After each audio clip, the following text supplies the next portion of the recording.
সবাইকে জয় যিশু। আমাদের মহান প্রেমময় পিতা প্রভু যীশু খ্রিস্টের নামে আমি সবাইকে স্বাগত জানাই। আসুন আমরা ঈশ্বরকে ধন্যবাদ করি, তার প্রশংসা করি, তার নামকে উচ্চীকৃত করি, গৌরবান্বিত করি, কারণ তিনি ধন্যবাদ ও প্রশংসা পাওয়ার একমাত্র ঈশ্বর। স্বর্গমর্ত পাতালে আমরা আর কোনো নাম দেখি না যে নামে আমরা সেই সন্তুষ্টি বা সেই আশা, সেই ভরসা পাই। তাই আসুন আমরা আজকে ঈশ্বরকে ধন্যবাদ সহকারে তার বাক্যপাঠের মধ্য দিয়ে যাই। আমি আজকে যে বিষয়ে বাক্যপাঠ করব, বিষয় হচ্ছে যে সত্যিকারের আনন্দ বা সন্তুষ্টি আমাদের কোথায়, আমাদের মানব জীবনে সত্যিকারের আনন্দ বা সন্তুষ্টি কোথায়, সেই বিষয়ের উপরে আমি আজকে বাক্যপাঠ করব। আমরা প্রত্যেকে মিলে শিক্ষা লাভ করব। আমরা পাঠ করব উপদেশক তার 2 অধ্যায় 4 থেকে 11 পদ। আমি আপনাদের জন্য পাঠ করি। আপনারা যদি বাইবেল থাকে আপনারাও আমার সাথে পাঠ করুন। উপদেশক তার 2 অধ্যায় 4 থেকে আমি 11 পদ পাঠ করব। এই উপদেশক পুস্তকটি রাজা সলোমন লিখেছিলেন। কারণ রাজা মানে আমাদের বাইবেলে আমি সমস্ত যে রাজারা রয়েছেন তাদের মধ্যে আমরা রাজা সলোমনকে শ্রেষ্ঠভাবে দেখি, কারণ তিনি সবথেকে সফল রাজা ছিলেন। তাই আসুন সেই রাজা সলোমনের লেখা উপদেশক থেকে আমি আজকে পাঠ করি। আমি পাঠ করছি। আমি আপনার জন্য মহৎ মহৎ কার্য করিলাম, আপনার জন্য নানা স্থানে বাটি নির্মাণ করিলাম, আপনার জন্য দ্রাক্ষাক্ষেত্রসমূহ প্রস্তুত করিলাম।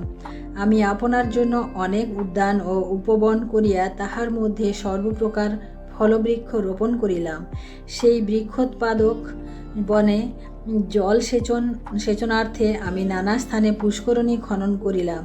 আমি অনেক দাস দাসী ক্রয় করিলাম এবং আমার গৃহেও দাসগণ জন্মিল। আর আমার পূর্বে জেরুসালেমে যাহারা ছিলেন সেই সকল হইতে আমার গোমেশাদি পশুধন অধিক ছিল।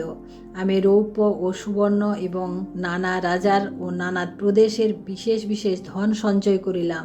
আমি অনেক গায়ক গায়িকা ও মনুষ্য সন্তানদের সন্তোষকারিণী কত উপপত্নী পাইলাম। বাস্তবিক আমি মহান ছিলাম। আমার পূর্বে যাহারা জেরুসালেমে ছিলেন সেই সকল অপেক্ষা সমৃদ্ধশালী হইলাম এবং আমার প্রজ্ঞাও আমার সহবর্তিনী ছিল। আর আমার চক্ষু দুইটি যাহার ইচ্ছা করিত তাহা আমি তাহাদের অগোচরে রাখিতাম না। আমার হৃদয়কে কোনো আনন্দ ভোগ করিতে বারণ করিতাম না। বাস্তবিক আমার সমস্ত পরিশ্রমে আমার হৃদয় আনন্দ করিত। সমস্ত পরিশ্রমে ইহাই আমার অংশ হইল। পরে আমার হস্ত যে সকল কার্য করিত, যে পরিশ্রমে আমি পরিশ্রান্ত হইতাম, সে সমস্তের প্রতি দৃষ্টিপাত করিলাম। আর দেখো, সে সকলই অসার ও বায়ুভক্ষণ মাত্র। সূর্যের নিচে কিছুই লাভ নেই। আমেন। ঈশ্বর তার আপন বাক্যে আমাদের প্রত্যেককে আশীর্বাদ করুন। আমরা আজকে পাঠ করলাম রাজা সলোমনের লেখা উপদেশক তার 2 অধ্যায় 4 থেকে 11 পদ। এখানে আমরা দেখি যে আত্মসন্তুষ্টি এখানে দেখি যে রাজা সলোমন তিনি নিজেকে সন্তুষ্ট করার জন্য, নিজেকে আনন্দ দেওয়ার জন্য অনেক কিছু করেছেন। আমরা রাজা সলোমনের যে আত্মসন্তুষ্টি সেটা আমরা এই উপদেশক পড়লে আমরা সেখানে দেখি যে তিনি কি কি করেছিলেন। আমরা এখানে 4 পদ থেকে 6 পদ যখন পড়ব, যে তিনি কিছু কার্য সিদ্ধি করে তিনি যে আনন্দ পেয়েছিলেন সেই আনন্দের কথা লেখা আছে। কি করেছিলেন তিনি? মহৎ মহৎ কাজ। আমি আপনার জন্য, অর্থাৎ কেবলমাত্র নিজেকে সন্তুষ্ট করার জন্য রাজা সলোমন কি করেছিলেন? অনেক মহৎ মহৎ কার্য করেছিলাম।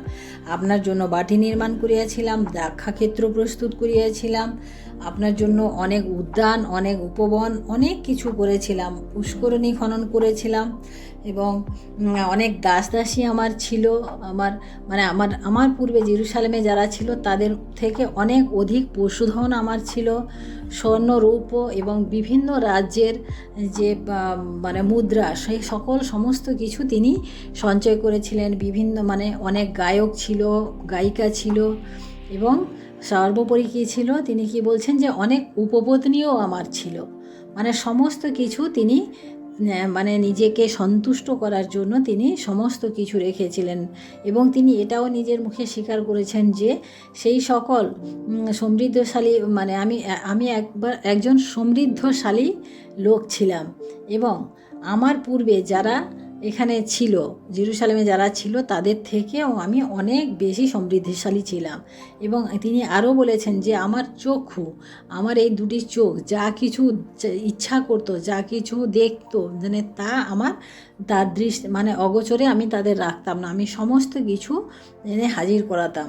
মানে এইভাবে তিনি আমার নিজের হৃদয়কে আনন্দ দেওয়ার চেষ্টা করেছিলেন। কিন্তু আমরা 11 পদে যখন দেখি, সেখানে তিনি বলছেন যে পরে আমার হস্ত যে সকল কার্য করিত, যে পরিশ্রমে আমি পরিশ্রান্ত হইতাম, সে সমস্তের প্রতি দৃষ্টি করিলাম, আর দেখো সে সকলই অসার ও বায়ুভক্ষণ মাত্র। অর্থাৎ রাজা সলোমন তার রাজত্বকালে আমরা দেখি যে তিনি একজন সফল রাজা ছিলেন, এবং তিনি একজন সমৃদ্ধশালী রাজা ছিলেন, তিনি একজন মানে ধনী রাজা ছিলেন। তার কোনো কিছুর কোনোভাবে অভাব ছিল না। তা সত্ত্বেও তিনি এখানে 11 পদে যেটা বললেন যে সেই সমস্ত কিছু আমি যখন দৃষ্টিপাত করলাম, আমি যখন দেখলাম যে সমস্ত কিছু কী ছিল, বায়ুভক্ষণ মাত্র, অর্থাৎ সকলই অসার এবং বায়ুভক্ষণ। বায়ুভক্ষণ বলতে এখানে বায়ুর সাথে কেন তুলনা করা হয়েছে? বায়ু আমরা সবাই জানি না, যখন হাওয়া হয় আমরা সেটা সবাই অনুভব করি। বায়ু হচ্ছে আমাদের অনুভূতি, আমরা অনুভব করি, কিন্তু আমরা কখনো বায়ুকে আমরা ধরে রাখতে পারি না। সেই রকম রাজা সলোমন বলছেন যে আমরা কখনো মানে এই সমস্ত কিছু মানে বায়ুর সাথে তিনি তুলনা করেছেন, বাতাসের সাথে তিনি তুলনা করেছেন, কারণ বাতাসকে আমরা কখনো ধরে রাখতে পারি না, বাতাস তার নিজের গতিতে বয়ে চলে যায়। সেই রকম রাজা সলোমন নিজের জীবনে তিনি অনেক কিছু করে অনেক সন্তুষ্টি পেতে চেয়েছিলেন, কিন্তু আমরা দেখি সর্বোপরি যে তার সমস্ত সন্তুষ্টি কিন্তু তিনি বলেছেন সমস্ত কিছুই অসারের অসার। অর্থাৎ তিনি নিজেকে যে সিদ্ধি লাভ করেছিলেন, যে সিদ্ধিতে যে আনন্দ পেতে চেয়েছিলেন, সে সমস্ত কিছু তিনি বলছেন অসারের অসার। আমরা দেখি যে তিনি পরিশ্রম করেও তিনি আনন্দ পেতেন। আমরা 2 অধ্যায় যখন 10 পদ পাঠ করি সেখানে আছে, আর আমার চক্ষু দুটি যাহা ইচ্ছা করিত তাহাদের দৃষ্টি অগোচরে রাখিতাম না, আমার হৃদয়কে কোনো আনন্দ ভোগ করিতে বারণ করিতাম না। বাস্তবিক আমার সমস্ত পরিশ্রমে আমার হৃদয় আনন্দ করিত, সমস্ত পরিশ্রমে ইহাই আমার অংশ হইল। অর্থাৎ তিনি বলছেন যে সমস্ত পরিশ্রমে আমি আনন্দ করতাম। আমরা প্রথম রাজাবলী তার 7 অধ্যায় 1 পদে যখন আমরা পাঠ করব, প্রথম রাজাবলী তার 7 অধ্যায় 1 পদ, এখানে ঈশ্বরের বাক্য বলে, আর সলোমন 13 বৎসর আপন বাটি নির্মাণে ব্যাপৃত করিলেন, পরে আপনার সমুদয় বাটি নির্মাণ সমাপন করিলেন, আর তিনি লিবাননে অরণ্যে বাটি নির্মাণ। অর্থাৎ আমরা দেখি যে তিনি তার প্রাসাদটা তৈরি করতে কত বছর লাগিয়েছিলেন? 13 বছর লাগিয়েছিলেন। আমরা যদি রাজাবলীর প্রথম রাজাবলীর 7 অধ্যায় আমরা পাঠ করি, তাহলে দেখব যে সেখানে তিনি অনেক বহুমূল্য যা মানে মূল্য কোনো তুলনা হয় না, সেরকম অনেক বহুমূল্য তিনি জিনিস তার বাটি নির্মাণ করতে তিনি লাগিয়েছিলেন। আমরা 7 অধ্যায়টা পুরো পাঠ করলে আমরা সেটা বুঝতে পারবো। অর্থাৎ তিনি কোনো কিছুতে কোনো খামতি রাখেননি, তিনি নিজেকে আনন্দিত করার জন্য, নিজেকে সন্তুষ্টি করার জন্য তিনি এই সমস্ত কিছু করেছিলেন। আমরা দ্বিতীয় বংশাবলী তার 8 অধ্যায় 1-2 পদ আমরা যখন পাঠ করি, যে এখানে সলোমনের ঐশ্বর্য সম্পর্কে আমরা পাবো। এখানে লেখা আছে, সদাপ্রভুর মন্দির ও আপনার বাটি, এই 2 গৃহ নির্মাণ করিতে সলোমনের 20 বৎসর লেগেছিল। আমরা দেখি কি যে তার নিজের বাটি এবং ঈশ্বরের গৃহ নির্মাণ করতে তার 20 বছর সময় লেগেছিল। তার রাজত্বকালে তার 20 বছর সময় লেগেছিল তার বাটি তৈরি করতে এবং ঈশ্বরের গৃহ তৈরি করতে। আমরা দেখি যে তার বাটি তৈরি করতে কত লেগেছিল? 13 বছর। তাহলে বাকি 7 বছর তিনি ঈশ্বরের গৃহ নির্মাণ করেছিলেন। এবং আমরা দেখি এখানে পরে সলোমন যে যে যে নগর দিয়েছিলেন সলোমন সেগুলির পুনর্নির্মাণ করলেন। অর্থাৎ আমরা দেখি যে সলোমন নিজেকে সন্তুষ্ট করার জন্য, নিজেকে আনন্দ দেওয়ার জন্য তিনি সমস্ত কিছুই করেছিলেন। কিন্তু আমরা লাস্টে দেখি 11 পদে যখন দেখি যে তিনি সমস্ত কিছু বলেছেন কি, যে সমস্ত কিছুই বায়ুভক্ষণ এবং অসার, সূর্যের নিচে কিছুই লাভ নাই। অর্থাৎ এই সূর্যের নিচে কথাটি সলোমন এই উপদেশকে 28 বার ব্যবহার করেছেন। সূর্যের নিচে তিনি কথাটি 28 বার ব্যবহার করেছেন। অর্থাৎ এখানে যে সূর্যের নিচে কোনো কিছুতে যে লাভ নেই সেই কথাটা তিনি বোঝাতে চেয়েছেন। অর্থাৎ প্রিয় ভাই বোনেরা, আমরা আজকে আমাদের জীবনকে আনন্দে রাখার জন্য, সন্তুষ্টে রাখার জন্য আমরা দিনের পর দিন প্রাণপণ করে যাচ্ছি, দিনের পর দিন অনেক চেষ্টা করে যাচ্ছি, কিন্তু এই জগতের কোনো কিছু আমাদেরকে সন্তুষ্ট করতে পারে না, জগতের কোনো কিছু আমাদেরকে আনন্দ দিতে পারে না। কারণ আমাদের জীবনে একটা চাহিদা, তা কোনো দিনই পূরণ হয় না। আমাদের আরও চাই। আমরা যদি একটা 2 হুইলার কিনি তাহলে আমাদের কি হয় না, কী করে 4 হুইলার কিনবো, তার জন্য আমাদের চেষ্টা চলতে থাকে। আমাদের চাহিদা দিনের পর দিন আমাদের চাহিদা বেড়ে যায়। শেষ পর্যন্ত আমরা দেখি যে আনন্দের সাধনা একদিন সলোমনের শেষ হয়েছিল। তিনি কি বললেন 11 পদে, যে এই সমস্তের প্রতি দৃষ্টিপাত করলাম। তিনি যখন সমস্ত কিছু করলেন, সমস্ত কিছু তার পুরো একবারে আওতার মধ্যে চলে আসলো, তখন তিনি কি বললেন, যে আমি সমস্ত কিছু দৃষ্টিপাত করিলাম, আর দেখো সে সকলই অসার ও বায়ুভক্ষণ মাত্র, সূর্যের নিচে কিছুই লাভ নেই। অর্থাৎ সলোমন দেখলেন যে সূর্যের নিচে তিনি যা কিছু করে আসলেন এতদিনে কোনো লাভ নেই। অর্থাৎ প্রিয় ভাই বোনেরা, প্রকৃত সন্তুষ্টি বা প্রকৃত আমাদের আনন্দ পেতে হলে আমাদেরকে কি করতে হবে? আমাদেরকে সেই প্রকৃত আনন্দ পেতে আমাদের একমাত্র ভরসা আমাদের ঈশ্বর, যে ঈশ্বর তিনি কখনো আমাদেরকে নিরাশ করেন না, নিরানন্দ দেন না। কারণ তিনি আমাদেরকে তার সন্তান হিসাবে গ্রহণ করেছেন, তিনি সন্তান হিসাবে তিনি তার জীবন পুস্তকে আমার নাম লিখেছেন। তাই প্রিয় ভাই বোনেরা, আজকে আমরা যা কিছু করছি না কেন এই জগতে সমস্ত কিছুই অসারের অসার। আমাদেরকে সে আনন্দ বা সন্তুষ্টি আমাদের জীবনে পেতে হলে আমাদেরকে একমাত্র আমাদের ঈশ্বরের উপরে, আমাদের প্রভু যিশুর উপরে আমাদেরকে আমাদের দৃষ্টি রাখতে হবে এবং ভরসা করতে হবে।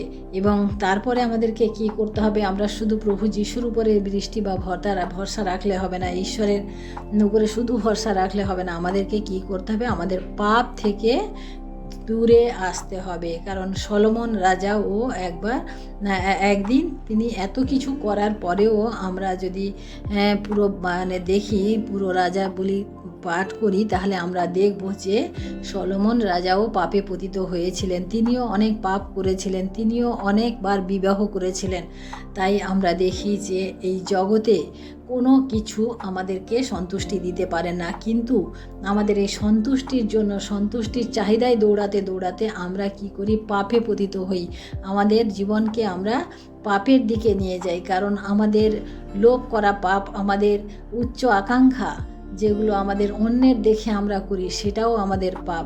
এছাড়া সলোমন যা করেছিলেন, তিনি সমস্ত কিছু করেও তিনি পাপে পতিত হয়েছিলেন। তাই প্রিয় ভাই বোনেরা, আমাদের জীবনকে আজকে আমরা কিভাবে পরিচালিত করছি, কিভাবে আমাদের জীবনের সন্তুষ্টিকে আমরা দেখার চেষ্টা করছি, সেটা আমাদের জানতে হবে এবং দেখতে হবে। আমরা আমাদের জীবনে আমাদের একমাত্র ঈশ্বরকে আমাদের সর্বপ্রথম স্থান দিতে হবে, তাহলে আমাদের সমস্ত কিছু আমাদের সঙ্গের পিছনে আসবে। এখানে ঈশ্বরের বাক্য লোকলিখিত সুসমাচার তার 9 অধ্যায় 25 পদে বলে, কারণ মনুষ্য যদি সমুদয় জগৎ লাভ করিয়া আপনাকে নষ্ট করে কিংবা হারায়, তবে তার কী লাভ হইল?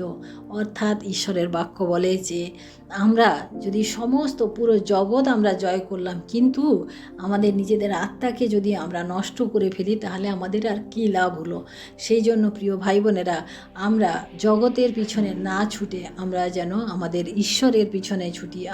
আমাদের আনন্দ আমাদের সম্পূর্ণভাবে আমাদের ঈশ্বরের কাছে রয়েছে, অন্য কোথাও আমাদের সেই আনন্দ নেই। আর যেখানে যে আনন্দ রয়েছে সেই আনন্দের পিছনে স্বার্থ থাকে, সেই আনন্দের পিছনে হিংসা থাকে, লোভ থাকে, লালসা থাকে।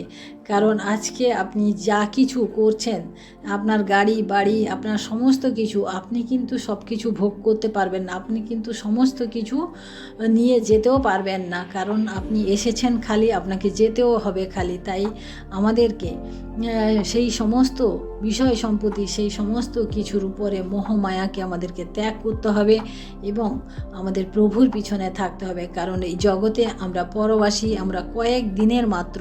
তাই আমাদেরকে ঈশ্বরের সাথে আমাদের সম্বন্ধ, আমাদের ঘনিষ্ঠতা আমাদেরকে বাড়াতে হবে।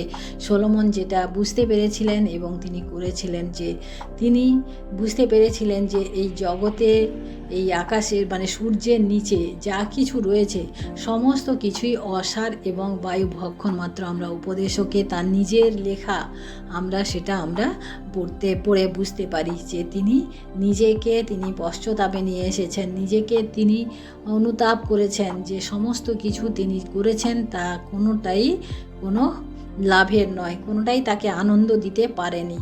তাই প্রিয় ভাই বোনেরা, আমরাও আমাদের আনন্দটাকে আমাদের ঈশ্বরের সাথে খুঁজে নিই, আমাদের জীবনকে আমরা ঈশ্বরের সাথে আমরা শেয়ার করি, আমাদের আনন্দকে আমরা ঈশ্বরের সাথে শেয়ার করি, ভাগ করি।